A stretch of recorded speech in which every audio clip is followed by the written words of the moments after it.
Hi commercial property and ఫ్యూచర్లో commercial vibe అయ్యే lands కోసం చూసే కస్టమర్స్కి ఇది బెస్ట్ డీల్ అండి.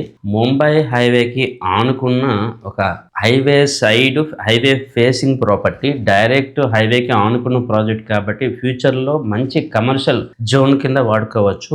ఇక్కడ హైలైట్ థింగ్ ఏంటంటే ఇది హెచ్ఎండి అప్రూవ్డ్ ఉన్న ప్రాజెక్ట్ కాబట్టి ఎటువంటి లీగల్ లిటిగేషన్స్ ప్రాబ్లమ్స్ లేదు. అండ్ బెస్ట్ థింగ్ వచ్చేసి ఇది ఒక 2-3 మెయిన్ రోడ్లకు కూడా దగ్గరగా ఉండడం వల్ల ఫ్యూచర్లో డ్యామ్ ష్యూర్ ఒక ఫుడ్ కోర్ట్కో లేదా ఒక రిటైల్ జోన్కో ఏదైనా కమర్షియల్ యాక్టివిటీకి 200% మీకు బెస్ట్ ఇన్వెస్ట్మెంట్ ప్రొడక్ట్ అవుతూ ఉంటుంది. సో డెఫినెట్లీ హైదరాబాద్లో మెయిన్ రోడ్కి ఆనుకుని కమర్షియల్ ప్రాపర్టీ చూసే వ్యక్తులు ఈ డీల్ని వదులుకోకండి. ఇది ఆల్మోస్ట్ 2 years వర్త్ ఉన్న ప్రాపర్టీ. ఒకవేళ మీరు డైరెక్ట్ బయర్ అయ్యండి, మీరు 1 monthలో ఇన్వెస్ట్మెంట్ చేసే ఇంట్రెస్ట్ ఉంటే ఈ డీల్ కోసం మమ్మల్ని కాంటాక్ట్ అవ్వండి. సో మిగతా వివరాల కోసం మా యొక్క వాట్సాప్ నెంబర్లో కాంటాక్ట్ అవ్వండి. నేను మీ సత్య సంతోష్ సత్యనారాయణ.